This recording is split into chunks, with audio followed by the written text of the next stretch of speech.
c'est une journée qui est dédiée au financement, comme son nom l'indique, qui va permettre non seulement de faire des plateaux TV de très haut niveau avec des interlocuteurs qui sont hyper compétents, mais également des séances de training à part, avec encore une fois un pool d'auditeurs qui sont très compétents, qui vont permettre à de jeunes entreprises, pas encore en situation de demander des fonds, mais pas loin, de pouvoir faire un training de bon niveau et de récupérer de l'information pour être performant le jour J.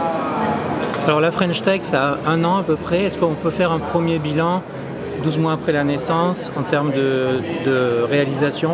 Ah oui, une année extrêmement riche, une année dense, qui s'est vue en début d'année confier la gouvernance à Made in Soft, l'association du digital créée il y a déjà plus de 10 ans et qui fédérait cette industrie. Une année riche qui a consisté en la création d'une équipe dédiée, qui est coordonnée par Stéphanie Bayeul, tout de plus une équipe de communication qui est intervenue dans le cadre de montage d'événements. Vous avez pu voir les French Tech Weeks et la soirée d'ouverture que vous avez largement relayée, mais également qui a permis au Toptic de prendre un nouvel essor, qui a vu en son sein Smart City, la tribune, le premier événement de la tribune à Marseille au Palais du Pharo, le premier salon des entrepreneurs, tout un tas d'événements de très haut niveau qui ont permis d'accueillir près de 28 000 personnes durant un peu plus de 15 jours. Donc c'est un grand succès. Puis c'est également la création de 2 commissions, une commission emploi formation et une commission e-économie qui ont fait des travaux.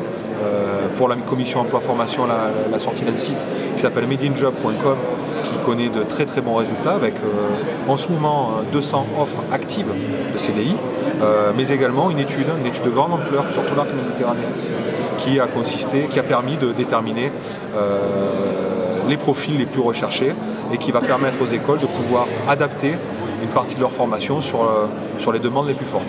En ce qui concerne la commission e-économie, on a pas mal travaillé les Smart City. Les expérimentations arrivent à Vitrolles, à Istres, à Miramas, à Aix et très bientôt à Marseille également. Et ça avance plutôt pas mal. Et du côté des accélérateurs, est-ce qu'on peut dire des choses? Est-ce qu'il y a de l'actualité aujourd'hui? Une actualité très très forte. P-Factory tout d'abord, qui peut s'enorgueillir d'avoir rentré dans son accélérateur plus d'une quarantaine d'entreprises, une quarantaine de startups, dont plus d'une dizaine a déjà réussi à faire une levée de fonds. Donc un résultat formidable. NetAngel également, avec plus de 20 entreprises. Et puis des accélérateurs qui sont en cours de construction, mais qui ont déjà de très bons résultats. Par exemple Jaguar Network avec plus de 10 entreprises, Stardust, Cage Business School entre autres, qui donnent déjà de très bons résultats. Voyage privé arrive, The Camp arrive, et gageons que pour l'avenir on dispose d'un pool d'accélérateurs privés de très bon niveau, sachant qu'évidemment on a des accélérateurs publics comme Marseille Innovation et ces 3 hôtels et les pépinières du Pays d'Aix qui ont eu des résultats formidables. On est ravis.